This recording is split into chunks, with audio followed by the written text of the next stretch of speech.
Retreats are a magical thing. They are fun to lead, they create massive transformation, and they are lucrative. They can generate really great income for you as a coach or a leader, an author, a speaker, consultant of some sort. But they can also be difficult to market and sell. One of the biggest challenges that people come to me with is, how do I fill my retreat? Or I put down all this money on a venue and then I couldn't fill the retreat and I got stuck with the bill. And that makes me really sad because it's really easy to sell a retreat.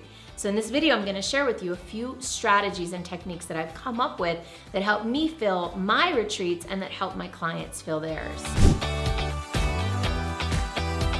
This is gonna sound crazy, okay? What I'm advocating here is that you actually don't market your retreat.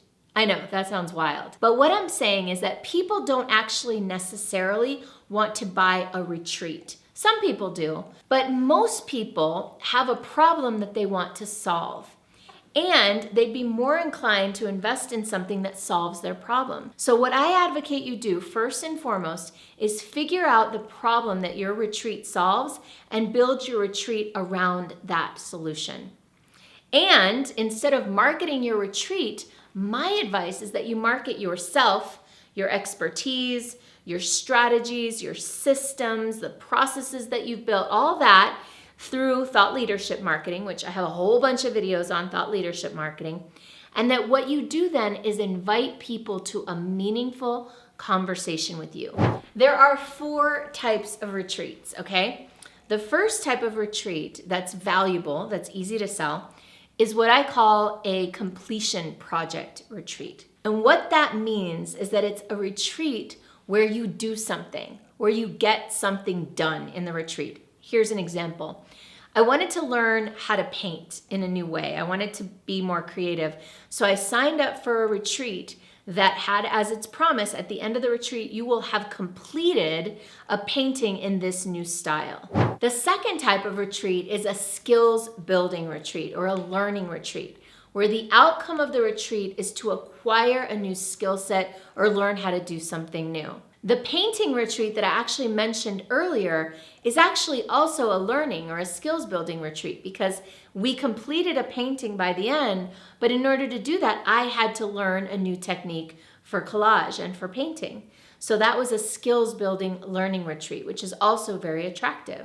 The third kind of a retreat is a personal development retreat. This is one where you go deep, you go inward, and you learn things about yourself, and you break through some sort of obstacle that then allows you to go out in the world and do new things, right? You might develop confidence, or you might recognize that you've been trying to get your mother's approval all your life, and you let that go, or you forgive somebody for something that you've been hanging on to for a long time.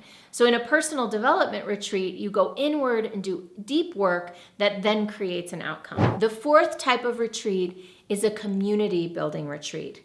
It's one that is for the purpose of creating relationships and bonding a group of people in a culture. Now, actually, I didn't mention this, but there is a 5th type of retreat, and it's what I call a hybrid.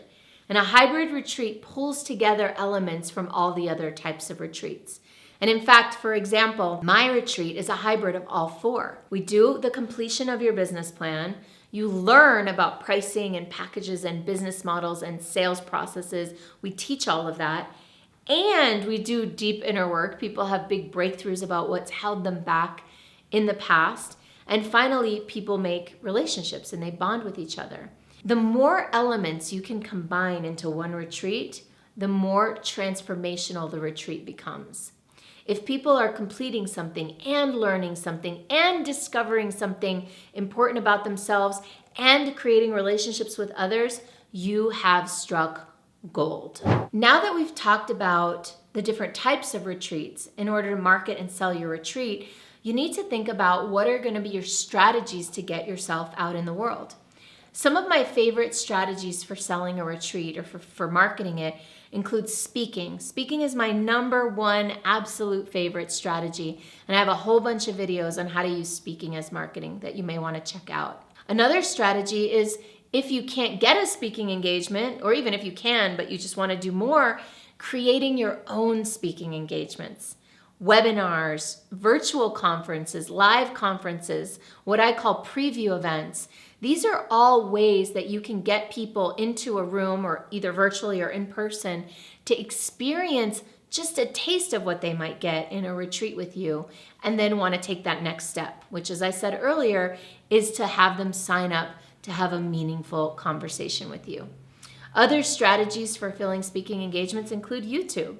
This is one of the reasons I do these videos for you. It's because it lets me find people who are aligned with the way I like to do business, who feel my energy, who vibe with me, and who want to go deeper.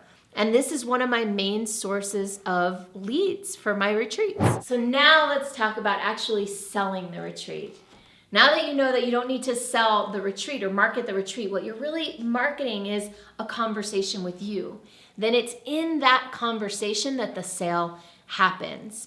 I am so passionate about this subject because when I learned how to sell in this new way, it changed everything. All of a sudden, I was selling a whole lot more. And so it's a sales philosophy that I call sales as service. And it's based on having a meaningful conversation with someone where you help them identify their vision and the obstacles that are in the way of that vision.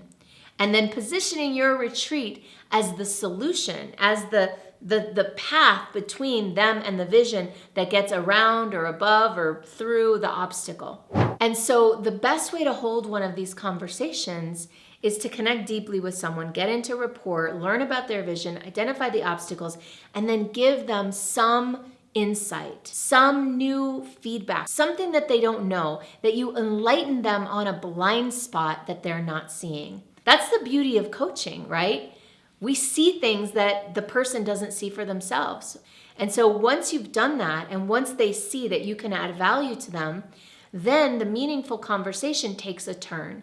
That's when you can say, so, have you gotten value from this conversation? Have I been able to help you clarify your vision or identify something new that you weren't seeing before? And of course, when someone says yes to that, then of course the next question is, well, how would you like to go deeper? How would you like to do more?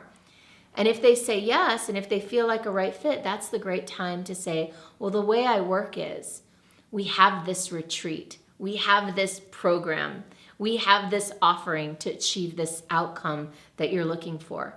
And so that's how to present and position a retreat for sales. Instead of selling the retreat and here's where we're going to go, and here's the agenda, and here's the food that we're going to serve, and these are the activities that are there, focus the retreat sale on the outcome that they're looking for. More confidence, more clarity, more courage, more prosperity. Whatever that outcome is, focus more on that than on all the things that the retreat has in it, all the offerings. That's also going to save you money, because you don't need to spend a whole bunch of money on a venue and on amenities and all this fancy stuff if you give people the juicy outcome that they're looking for. And if you're following my format of one of these 4 types of retreats, a completion, a skills building, a learning, or a community, any one of those retreats can be accomplished without spending a whole lot of money. And because the outcome is so valuable, you can often charge more than what an average, run-of-the-mill retreat is charging. So if running retreats, leading and selling and marketing retreats is what you want to do, I'm an expert in that. That's one of the things that I do best and know the most about. If you're interested in going deeper, check out the Retreats to Riches Roadmap at retreatstorichesroadmap.com. It's a free resource that'll walk you through the 7 steps and all the sub-steps for how to create a compelling retreat and how to market and sell it. Enjoy.